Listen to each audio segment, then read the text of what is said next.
मैं पढ़ाई करता हूँ। ऐसे ही एक दिन कॉलेज की कैंटीन में बैठकर मैं अपने दोस्तों के साथ मस्ती कर रहा था कि तभी बातों बातों में कहीं घूमने जाने का प्लान बना। तब एक दोस्त ने कहा, क्यों ना हम लोग उस जगह पर चलें जिसके बारे में शहर भर में अफवाह है कि जो भी वहां जाता है लौट कर नहीं आता। मुझे ये सुनकर बड़ा आश्चर्य हुआ कि आखिर ऐसा कौन सा राक्षस वहां बैठा हुआ है जो वहां आने वाले लोगों को खा लेता है। मेरे मन में बहुत जिज्ञासा हो रही थी। हम पांचों दोस्तों ने उस नदी किनारे वाली जगह पर जाने का प्लान बनाया। हमें पता था कि अगर हम घर पर ये बात बताते हैं तो मम्मी पापा कभी भी हमें उस जगह पर नहीं जाने देंगे। इसलिए हमने बिना किसी को बताए वहां जाने का तय किया।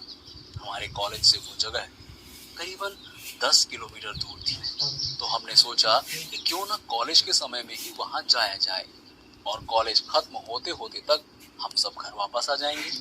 उस दिन हम 5 लोग कॉलेज न जाकर उस नदी किनारे वाली जगह पर पहुंचे। जब हम वहां पहुंचे तो हमने देखा कि यहाँ तो सब कुछ सामान्य है।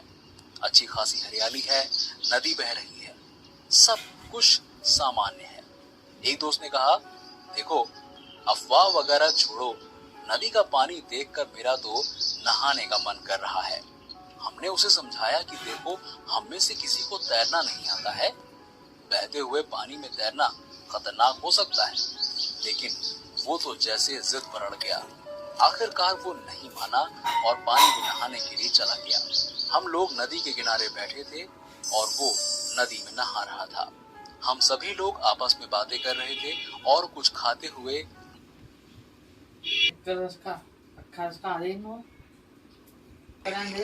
तभी अचानक हमारी आंखों के सामने ही नदी में नहा रहे हमारे दोस्त को किसी ने पानी के अंदर खींच लिया। हम ये नजारा देखकर हक्का बक्का रह गए। हम आवाज लगाते रहे लेकिन आधे घंटे तक वो वापस नहीं आया। डर की वजह से हम लोग बहुत घबरा चुके थे। हमें बिल्कुल समझ में नहीं आ रहा था कि हम क्या करें और ना ही हम में से किसी को तैरना आ रहा था जो नदी के बहते हुए पानी में जाकर हमारे दोस्त की जान बचा सके।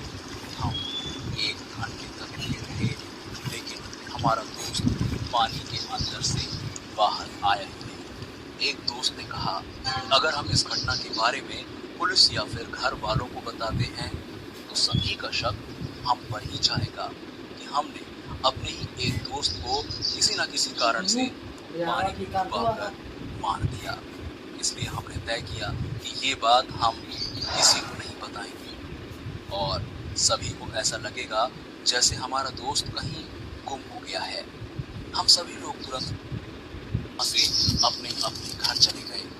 जब अगले दिन हम फिर से कॉलेज की कैंटीन में मिले तो सभी जगह बस एक ही बात की चर्चा थी कि आखिर कॉलेज का एक लड़का पिछले 2 दिन से कहाँ गायब है। डर के मारे हम सच बता नहीं सकते थे, लेकिन वही सच अंदर ही अंदर हमें खाए जा रहा था। फिर कुछ महीनों बाद जब सब कुछ सामान्य हो गया तो एक रात को मैं अपने कमरे में बैठकर पढ़ाई कर रहा था कि तभी मेरे कमरे की लाइट बंद हो गई। मुझे समझ नहीं आया कि आखिर लाइट किसने बंद की। मैंने उठकर लाइट चालू की लेकिन कुछ सेकंड्स बाद लाइट फिर से बंद हो गई। मैं समझ नहीं पा रहा था कि आखिर लाइट कौन बंद कर रहा है। मुझे डर भी लग रहा था और आश्चर्य भी हो रहा था। जब तीसरी बार मैं लाइट चालू करके अपने टेबल पर पढ़ने के लिए गया तो किताब का पेज पलटते हुए मुझे एक नोट लिखा हुआ मिला जिस पर लिखा था, मैं वापस आ रहा हूँ, तुम सबको सजा मिलेगी। जैसे ही मैंने वो नोट पढ़ा मैं समझ नहीं पा रहा था कि आखिर ये नोट किसने लिखा। फिर मैंने किताब के 2-4 पेज जल्दी जल्दी पढ़ लिए। तभी किसी ने मेरे कान में पीछे से कहा, मैं वापस आ रहा हूँ, तुम्हें सजा जरूर मिलेगी। जैसे ही मैं पीछे पलटा वहां कोई नहीं था। अब मेरे डर का ठिकाना नहीं था। मुझे समझ नहीं आ रहा था कि आखिर ये क्या बला है। अपने चारों दोस्तों को फोन करके ये बात बताई।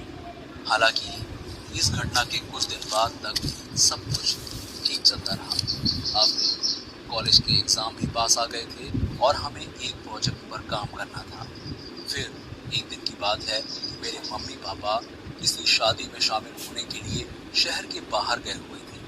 मैंने सोचा क्यों ना हम चारों दोस्त मिलकर मेरे घर पर ही उस प्रोजेक्ट को पूरा कर लेते हैं। रात 8 बजे तक सारे दोस्त मेरे घर आ चुके थे। हम लोग प्रोजेक्ट पर काम ही कर रहे थे। अचानक किचन से पानी गिरने की आवाज आने लगी। मैं वहां गया तो सभी नलों से पानी निकल रहा था। जब मैं वापस अपने कमरे में आया तो मैंने देखा कि मेरे तीनों दोस्त गायब थे। मैंने सभी को आवाज दी, यहाँ वहां देखा, लेकिन कोई नहीं मिला। मैं अपने दोस्तों को ढूंढने के लिए घर के दूसरे कमरों में जा रहा था तो जब मैं नीचे वाले एक कमरे में गया तो मैंने देखा कि मेरा एक दोस्त दीवार की तरफ मुंह करके उसमें एक पेंटिंग बना रहा है।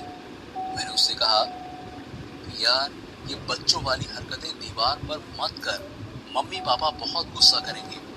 लेकिन वो नहीं मान रहा था। वो लगातार दीवार पर स्केच बनाए जा रहा था। जब मैं उसके पास गया और मैंने उसके कंधे पर हाथ रखा तो मेरी तरफ पलटा। मैं उसे देखकर हैरान रह गया क्योंकि ये वही दोस्त है जो पानी में डूबकर मर गया था। मैं जोर से चिल्लाया और वहां से भाग गया। मेरे बाकी दोस्त स्टोर रूम में रस्सी से बंधे हुए मुझे मिले। उन्हें खोला और हम तुरंत घर से बाहर निकल आए और अगले दिन मेरे मम्मी पापा आ गए। मेरे मम्मी पापा ने दीवार पर उस पेंटिंग के बारे में पूछा। आखिरकार हम चारों ने उन्हें सच बताया कि ये पेंटिंग उसी दोस्त की है जो कुछ महीनों पहले हमारे साथ उस जगह पर गया था जहाँ पर ये अफवाह है कि वहाँ जो भी आता है वहाँ से वापस नहीं जाता। अब हमने उन्हें वो सच बता दिया था जो हमें अंदर ही अंदर खाए जा रहा था। हमें वाकई में बहुत दुख हो रहा था कि हमने अपना एक अच्छा दोस्त खो दिया। भले ही हमने उसे नहीं माना, लेकिन उसके जाने के बाद हमने उसके साथ जो किया वो उसके वजूद की हत्या थी और हम सब इसके